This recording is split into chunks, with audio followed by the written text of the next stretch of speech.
Class 5th Hindi grammar. आज हम Hindi grammar में 6th चैप्टर रीड करेंगे, विशेषण, जो कि पेज नंबर 22 पर है।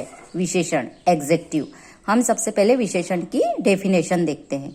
जो शब्द संज्ञा या सर्वनाम की विशेषता बताते हैं उन्हें विशेषण कहलाते हैं। अर्थात जो शब्द संज्ञा या सर्वनाम की हमें विशेषता बताते हैं विशेषण कहलाते हैं। जैसे घोड़ा काला है, रमेश बुद्धिमान है। इन वाक्यों में काला और बुद्धिमान शब्द विशेषण है। जो घोड़ा है वो काला है, तो घोड़े की क्या विशेषता है कि घोड़ा काला है। रमेश बुद्धिमान है, तो रमेश की क्या विशेषता है कि रमेश बुद्धिमान है।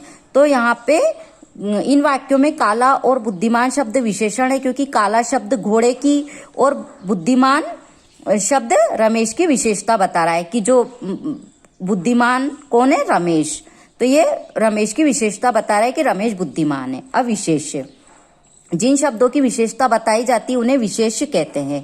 ऊपर लिखे वाक्यों में घोड़ा और रमेश विशेष्य है, क्योंकि विशेषता किसकी बताई जा रही है, घोड़े की। घोड़ा काला है और इसमें किसकी विशेषता बताई गई है, रमेश की। तो ये दोनों घोड़ा और रमेश विशेष्य है। अब हम विशेषण के भेद देखते हैं। विशेषण निम्नलिखित 4 प्रकार के होते हैं। पहला है गुणवाचक विशेषण। जो शब्द संज्ञा सर्वनाम के गुण दोष बताते हैं वे गुणवाचक विशेषण कहलाते हैं। जैसे मोहन अच्छा लड़का है, उसका भाई मूर्ख है। इन वाक्यों में अच्छा और मूर्ख गुणवाचक विशेषण है। जैसे मोहन अच्छा लड़का है, तो मोहन की क्या विशेषता हो गई कि वो अच्छा है।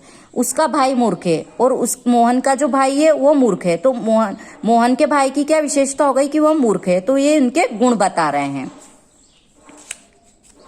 संख्यावाचक विशेषण। जिस शब्द से संज्ञा सर्वनाम की निश्चित या अनिश्चित संख्या का बोध हो वह संख्यावाचक विशेषण कहलाता है।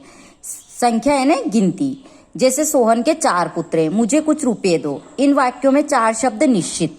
जैसे सोहन के 4 पुत्र है, तो ये निश्चित है कि सोहन के 4 पुत्र है, तो ये निश्चित संख्यावाचक है। तथा मुझे कुछ रुपए दो, तो कुछ अनिश्चित संख्या बता रहा है, अतः ये दोनों शब्द संख्यावाचक विशेषण है। थर्ड देखते हैं हम भेद, परिमाणवाचक विशेषण। इसकी डेफिनेशन देखते हैं। जिन शब्दों से किसी वस्तु के परिणाम अर्थात माप तोल का बोध होता है वे परिमाणवाचक विशेषण कहलाते हैं। जैसे 2 मीटर कपड़ा लो, राकेश 3 किलो दूध लाया। थोड़ी सी चाय पी लो, मुझे कुछ रुपए दे दो। इन वाक्यों में 2 मीटर 3 किलो ये शब्द निश्चित है, तथा थोड़ी सी कुछ शब्द अनिश्चित परिमाण बता रहे हैं, अतः ये चारों शब्द परिमाणवाचक विशेषण है। अब हम देखते हैं संकेतवाचक विशेषण।